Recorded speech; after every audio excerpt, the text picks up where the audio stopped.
حضرت خواجہ معین الدین چشتی اجمیری رحمۃ اللہ علیہ، آپ خراسان، یہ ایران جو ہے، اس کا ایک شہر تھا سیستان یا سجستان، یہ اس شہر کے سنجر کا علاقہ جو تھا، وہاں آپ کی پیدائش ہوئی.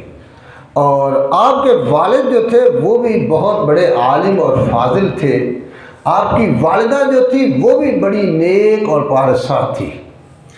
اور آپ جب آپ پیدا ہوئے تو والدہ کہتی ہے کہ ایک روشنی ظاہر ہوئی تھی جو پورے اس گھر کو چمکا دیا تھا. اس نے رات کو اندھیرے سے روشنی ظاہر ہوئی ہے جو پورے گھر کو روشن بنا دیا تھا.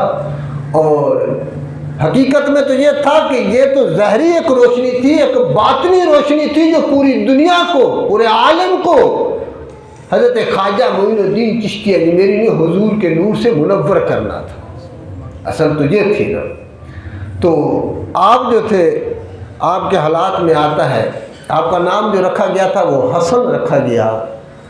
اور حسن بھی اس لیے رکھا گیا تھا کہ آپ کی والدہ کہتی کہ مجھے خواب بڑے اچھے اچھے آتے رہے جب آپ حمل میں تھی، تو اچھوں سے حسن کا لفظ لیا گیا. حسن کا معنی بھی خوبصورت اور یہ ہوتا ہے. اور پھر حسن نام رکھا گیا. آپ کی ولادت ہوئی 537 ہجری کے اندر آپ کی ولادت ہوئی ہے.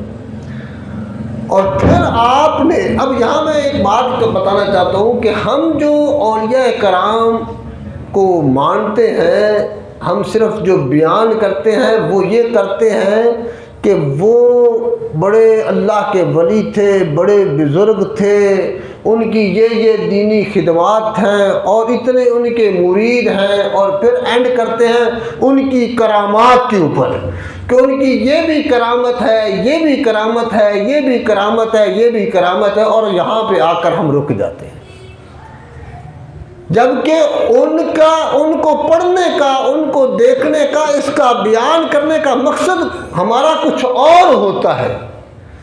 ایک تو یہ ہے کہ ہم اولیاء کا ذکر کریں گے، ایک ثواب ملے گا، اس کا ہمیں اجر ملے گا. لیکن اس کا ایک اور مقصد ہے، وہ یہ ہے کہ ان کے ارشادات، ان کے ملفوظات، ان کے جو انہوں نے ہمیں جو سبق دیا ہے، اس سبق کو سن کر اس پہ عمل پیرا ہو جائے ہم. یہ ہے اولیاء کرام کا بیان کرنے کا مقصد. یہ جو سالانہ عرس مبارک منایا جاتا ہے، اس کے اندر بھی یہی کہا جاتا ہے کہ عرس مبارک میں بڑے بڑے اولیاء کرام آئیں گے، ان کے حالات کو بیان کریں گے، پھر ان کے حالات جو انہوں نے ہمیں سبق دیا ہے اس سبق پہ ہم چلیں گے. یہ تھا.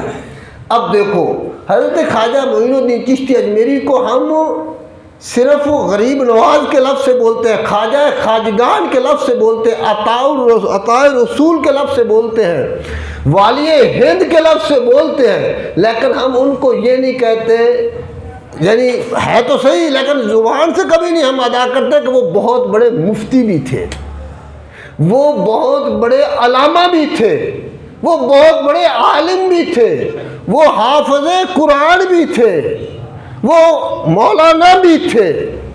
یہ ہم نہیں کہتے. ہم مولانا معین الدین چشتی اجمیری نہیں بولتے، ہم مفتی معین الدین چشتی اجمیری. یہ تھوڑی سی مشکل ہمیں پیدا ہوتی ہے. جبکہ ان کی حالات پڑھو تو پہلے وہ مفتی تھے، پہلے وہ مولوی تھے، پہلے وہ حافظ تھے، پہلے وہ علامہ تھے، اور اس کے بعد یہ صدورات ان سے ہوئی ہیں، یہ جو اوپر ان کے نوازشات ہوئی ہیں، یہ اس کے بعد ہوئی ہیں. اب ان کے میں حالات بتا دوں. آپ 9 سال کی عمر تھی آپ کی تو آپ قرآن کے حافظ بن چکے تھے. 9 سال کی عمر تھی تو آپ قرآن کے حافظ تھے. آپ کا باپ بھی عالم تھا. پھر اس کے بعد آپ جو ہے وہ مدرسوں میں جا کر پڑھتے بھی رہے. جب آپ کی عمر 14 برس ہوئی تھی تو آپ کے والد کا انتقال ہو گیا تھا. آپ کو ترکے کے اندر آپ کی جو وراثت آپ کو ملی وہ ایک باغ تھا جو انگوروں کا تھا، اور اس کے اندر بھی ایک چکی پانی لگی تھی، کنواں تھا، وہ ان کی وراثت میں آیا تھا. آپ اس کی باغبانی اس کا خیال رکھتے تھے اور اپنا گزر اوقات کرتے تھے، معاشی حالات اس کے ذریعے سے آپ چلا رہے تھے۔ یہ 15 سال کے بعد یعنی 14ویں سال سے آپ کے والد فوت ہوئے اور اس کے بعد آپ نے یہ ڈیوٹی سنبھالی ہوئی تھی صاحب، اور دینی تو شغل تھا ہی تھی، یعنی اس طرف تو لگن تھی ان کی شروع سے بچپن سے ہی۔ ابھی اس معاش کی طرف آپ کی توجہ تھی۔ اب ذرا سمجھیں یہ اولیاء کرام کیسے بنے، تو معاش کی طرف توجہ تھی تو اچانک حضرت ابراہیم کندوری رحمۃ اللہ علیہ، ایک بزرگ تھے مجذوب قسم کے، وہ حاضر ہوئے خدمت تھے۔ وہ باغ کے اندر آ کر بیٹھے تو حضرت صاحب تو باادب تھے، سید زادہ بھی تھے اور باادب تھے، تو آپ آ کر ملاقات کی اور آپ نے انگوروں کا پھل لے کر تازہ بڑا خوبصورت بڑا میٹھا جو تھا انگور وہ لا کر پیش کیا۔ آپ نے اس کو کھایا اس مجذوب نے، اور پھر اس مجذوب نے اپنی ایک گودڑی سے اپنے تھیلے سے خشک ٹکڑے جو تھے وہ نکالے اور نکال کر اپنے منہ میں چبائے، اور چبا کر پھر وہ لقمہ جو تھا اس حضرت خواجہ معین الدین چشتی اجمیری کے منہ میں ڈالا۔ بس یہ جو منہ میں لقمہ ڈالا، اب یہ دیکھو ایک آدمی باغ کا مالک بھی ہو، حافظ قرآن بھی ہو، نیک بھی ہے، لیکن ان کے اندر بزرگوں کا ادب کیسے کوٹ کوٹ کر بھلا ہوا تھا، ان کے اندر تبرک کو حاصل کرنا۔ اور دیکھو ایک مجذوب شخص تھا، وہ پھٹے پرانے کپڑے تھے اس کی کیفیت تھی، اس نے خشک روٹیاں جیب میں رکھی ہوئی تھی تھیلے میں، لیکن وہ بھی منہ میں چتھ کر چبا کر پھر وہ منہ میں ڈالنا، تو یہ درویش ہی لے سکتا ہے نا، جو سمجھتا ہے اس بات کو کہ یہ نور آ رہا ہے، یہ کوئی عام چیز نہیں آ رہی جو مجھے دے رہا ہے۔ بس یہ آپ نے لیا منہ میں ڈالا تو حالت کیفیت کچھ بدل گئی۔ حضرت کے حکم سے آپ نے اپنا باغ جو تھا وہ فروخت کر دیا، چکی فروخت کر دی۔ پھر آپ مزید علم حاصل کرنے کے لیے سمرقند چلے گئے، بخارا چلے گئے۔ یہ سمرقند بخارا یہ علمی مراکز مانے جاتے تھے، وہاں آپ نے اعلیٰ تعلیم حاصل کی۔ آپ نے بخاری شریف، مسلم شریف، دورہ حدیث شریف یعنی سیاستہ کتابیں ساری آپ نے پڑھی مکمل۔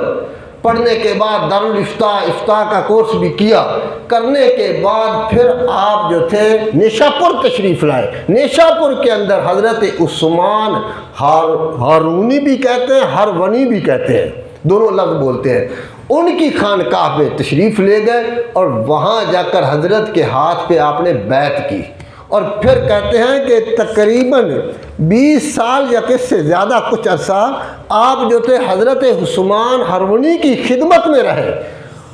20 سال یا سے زیادہ عرصہ ہے، تو حضرت خواجہ عثمان عالم بننے کے بعد 20 سال خدمت میں رہے۔ اور خدمت کیا کرتے تھے، یعنی وہ جو خدمت بھی لکھی، آپ کا بستر اٹھانا، آپ کا کوئی لباس اور کوئی کام جو تھا سامان سفر کا ہوتا تھا وہ اٹھاتے تھے، اپنے سر پہ رکھتے تھے اور چلتے تھے، یہ آپ کا طریقہ تھا۔ اور آپ ان سے ہر وقت مجاہدہ یہ چیزیں آپ سیکھتے رہتے تھے، اور کافی سفر آپ نے، اور کئی مرتبہ بیت اللہ شریف تشریف لے گئے، مکہ مکرمہ تشریف لے گئے، حج سعادت حاصل کی اپنے مرشد کے ساتھ گئے تھے۔ اب یہ چلتے رہے، آخر کار حضرت جو عثمان ہرونی تھے وہ بھی اپنے مرید پہ ناز کرتا تھا، اور ایک مرتبہ مدینہ منورہ میں لے گئے اور وہاں پہ آپ جو تھے لیٹے ہوئے تھے، اور پھر بعد میں جاگنے کی حالت کے اندر حکم ہوا کہ آپ کو ہندوستان کی ولادت آپ کو دے دی گئی، ہند الولی آپ بن گئے، آپ ہندوستان کے ولی، آپ ہندوستان کی بادشاہی آپ کے پاس ہو گئی ہے۔ اور حضور علیہ السلام نے عطا فرمائی، اور پھر خواب کے اندر آقا کریم خود تشریف لے آئے اور پھر سارا ہندوستان کا نقشہ، پورے ملکوں کا نقشہ دکھا دیا۔ پھر آپ اس وقت آپ وہاں سے چلے، جب آپ چلے تو پھر آئے حضرت غوث پاک کی بارگاہ کے اندر، اور حضرت غوث پاک جو تھے آپ کے رشتہ دار تھے۔ اب یہاں سے ہوتے فیض آپ نے سمرقند، بخارا، عراق، ایران مکمل، اسی طرح بغداد اور اسی طرح کافی سارے شہروں کا آپ نے سفر کیا، دمشق، اصفہان، ہمدان، کرمان، تبریز، یہ سارے ملکوں کا آپ نے سفر کرتے رہے۔ سفر کرنے کے بعد آپ یہاں داتا صاحب تشریف لائے۔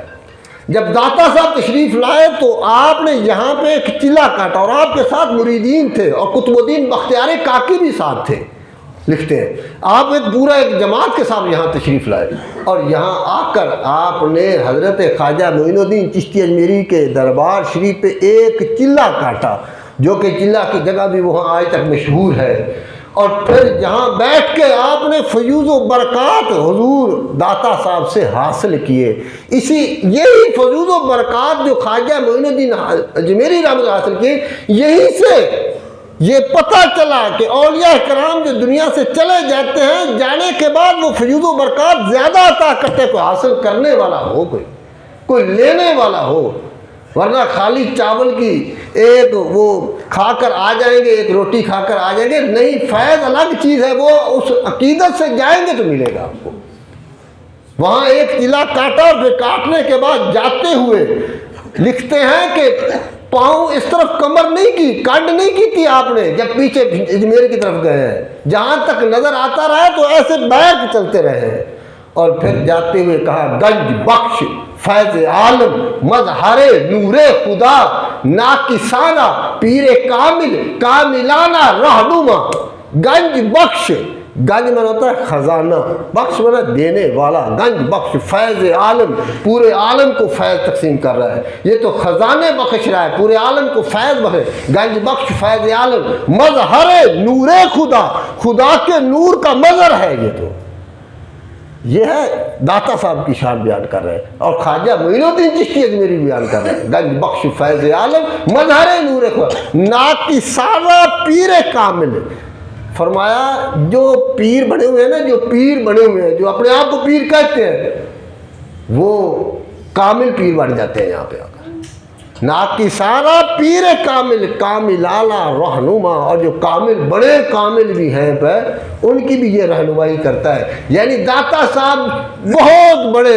آپ نے جاتے ہوئے یہ شعر آپ کی شان میں پڑھ کر آپ گئے پہ، جب آپ اجمیر تشریف لے گئے، وہاں پہنچے، اور وہاں آپ نے ہندوستان میں وہ ایسے ہی تھا جیسے کہ آقا کریم علیہ الصلوۃ والسلام عرب کے اندر مکہ مکرمہ کے اندر آپ جب تشریف لائے تو سارا بت خانہ ہی تھا، تو یہاں پر بھی ظلمات کا یہاں پر پورا ڈھیر لگا ہوا تھا، سارا ہندو سکھ ماتم یہ سارے کے سارے غیر مسلم ہی تھے، سارے ظلمات کے اندر۔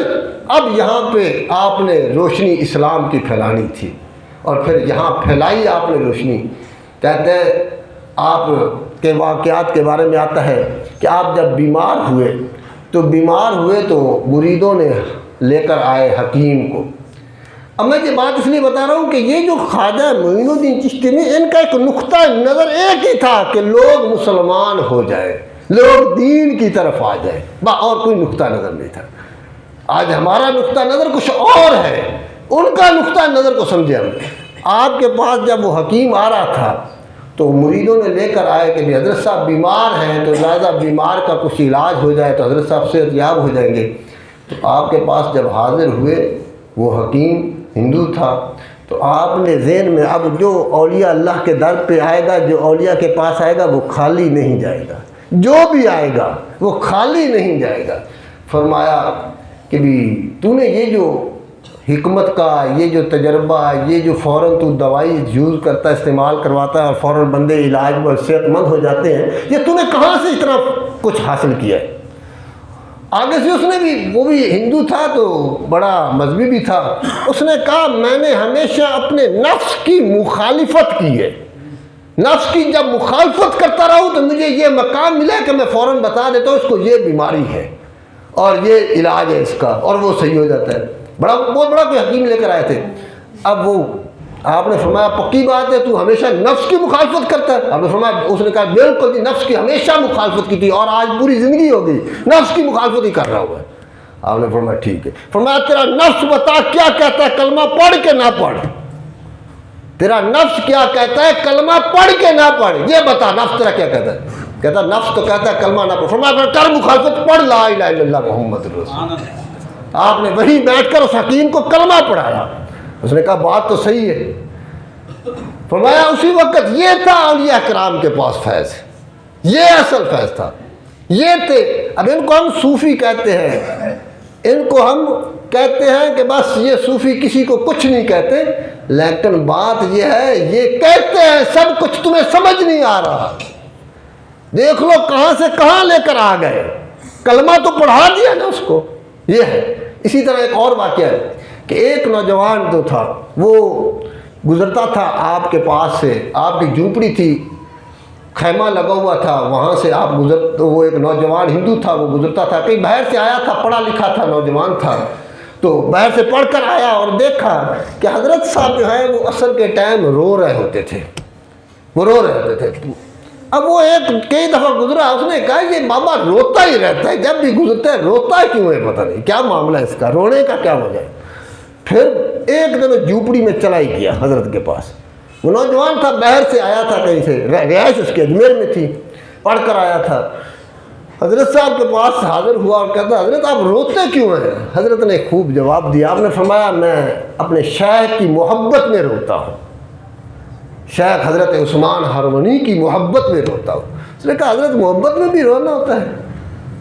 اسی پہ میں ایک اور بات بتا دوں، جس وقت حضرت صدیق اکبر رضی اللہ تعالیٰ کے دروازے کے اوپر آقا کریم تشریف لائے تھے رات کو ہجرت کے موقع کے اوپر، تو صدیق اکبر سے جب فرمایا کہ چلنا ہے سفر کے لیے مدینہ منورہ، تو آقا حضرت صدیق اکبر کی آنکھوں سے آنسو چل پڑے تھے، اور حضرت ام المؤمنین حضرت عائشہ صدیقہ فرماتی مجھے اس دن پتہ چلا کہ محبت میں بھی رونا ہوتا ہے۔ فرمایا آپ محبت میں روتا ہوں میں، حضرت اس اپنے پیر کی محبت میں روتا ہوں۔ اس نے کہا یار یہ عجیب فلسفہ سمجھ نہیں آ رہا۔ ہندو نے کہا یہ مجھے سمجھ، نوجوان لڑکا تھا، اس نے کہا سمجھ نہیں آیا کہ یہ کیسے ہے کہ آپ محبت میں روتے رہتے ہو۔ آپ نے فرمایا سمجھ آ جائے گا اگر کہے تو۔ پہلے کہ سمجھائیں آپ نے فرمایا پہلے میرے آپ پہلے لا الہ الا اللہ محمد الرسول اللہ پڑھے، کلمہ پڑھ لیں، پھر میری بیعت ہوئے، پھر انشاءاللہ یہ فلسفہ تجھے سمجھ، تو محبت میں کیسے روتا ہے پھر تجھے بتاؤں گا۔ اس نے کہا، نوجوان نے کہا کہ میں اپنی والدہ سے پوچھ لوں، جب والدہ نے مجھے اجازت دی تو پھر میں آ کر کلمہ پڑھ لوں۔ تو وہ والدہ کے پاس چلا گیا پیچھے، جب والدہ کے پاس گیا تو والدہ سے کہا کہ میں نے یہ بابے کا کلمہ پڑھنا چاہتا ہوں، تو لہذا وہ والدہ سمجھدار تھی، اور پھر یہ بھی ماں تو ماں ہے، چاہے وہ کافر تھی، غیر مسلم تھی، ہندو تھی، تو ماں کی محبت تو پھر محبت ہے، وہ تو بچہ جو مانگے وہ تو عطا کرے گی، وہ تو دے گی جو کچھ بھی ہوگا۔ وہ کہے گی، اس نے کہا کہ بیٹا تو نے جب بھی کہا کوئی بات کہی، تیری بات وہ تو اپنی منوا کر ہی جا، خاموش ہوتا ہے تو جا، نہیں مانتا ہے تو جا پڑھ لے کلمہ پڑھنا ہے، اب اس کے بغیر تیرا گزارا نہیں ہوگا، تو نہیں مانے گا بات کو۔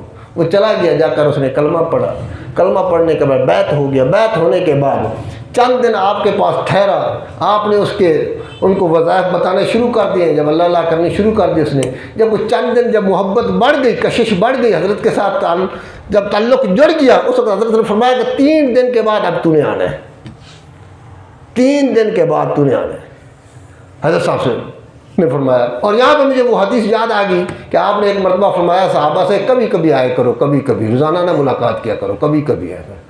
تو صدیق اکبر رضی اللہ تعالیٰ بھی ایک دن رک گئے، تو صدیق اکبر جب دوسرے دن آئے نا، تو آپ نے فرمایا صدیق اکبر تیرے لیے یہ حکم نہیں تھا، یہ دوسروں کے لیے تھا کہ یہ جب ایک دن وقفہ کر کے آئیں گے تو محبت بڑھے گی، لیکن آپ تو ہر وقت ہی رہے تو محبت بڑھتی رہتی ہے۔ یہ صدیق اکبر سے آپ نے فرمایا تھا۔ تو فرمایا کہ 3 دن کے بعد تو نے آنا ہے۔ یہ جو صوفیہ کرام کی اصلاح ہوتی ہے، یہ پیچھے اس کے آقا کریم کا فرمان ہوتا ہے، اگر کوئی غور سے مطالعہ کرے تو آپ نے فرمایا کہ بھئی 3 دن کے بعد، جب تیسرے دن جب گھر گیا تو کچھ ٹائم گزرا تو عصر کا وقت ہوا، تو عصر کے وقت ہو وہ والدہ نے مغرب کے ٹائم کھانا دیا، تو کھانا پڑا 3 روٹیاں، وہ تو 3 روٹیاں کھا جاتا تھا، نوجوان تھا، تو روٹی پڑی تو خیال اس طرف اپنے پیر کی طرف چلا گیا، بس روٹی پڑی رہ گئی، بس بیٹھا ہے، ابھی روٹی، والدہ نے کہا روٹی نہیں کھائی، روٹی اٹھا لی گئی، اوپر شام کا ٹائم ہوا، مغرب ٹائم اوپر چلا گیا، جب اوپر چلا گیا تو وہاں بیٹھ کر رونے لگ گیا، جب روتا رہا تو والدہ نے کہا کہ کیوں رو رہا ہے، بس کہتا پتہ نہیں کیا معاملہ ہے، پتہ نہیں، سمجھ نہیں آ رہی، پھر روتا رہا، آخر والدہ نے پوچھا، نے کہا کہ پیر نے 3 دن کا ٹائم دیا، اب 3 دن کب آئیں گے، تو کب جا کر پیر سے ملاقات کروں گا۔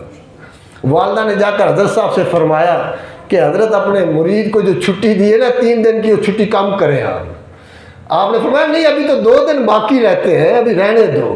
واپس چلی گئی والدہ، جب واپس گئی تو پھر اس کی کیفیت بدلتی گئی، کیونکہ کھانا بند، ہر وقت رو رہا ہے، اب رو ہی رہا ہے. آخر کار والدہ نے آ کر کہا کہ میرا بیٹا مرتا ہے اور اگر وہ روتا رہے گا تو میں مر جاؤں گی.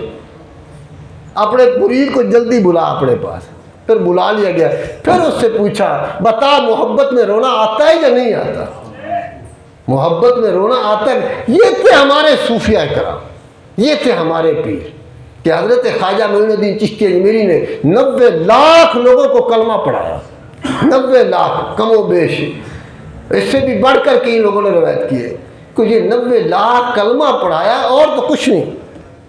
یہ کام آپ نے کیا تھا, آپ نے دین کی خدمت کی تھی. آج ہم جتنے ہیں, ہم جو صوفی بنے ہوئے ہیں یا یہ کرامات کو دیکھ رہے ہیں, لیکن جو اصل کام ہے اس کو چھوڑ چکے ہیں ہم لوگ.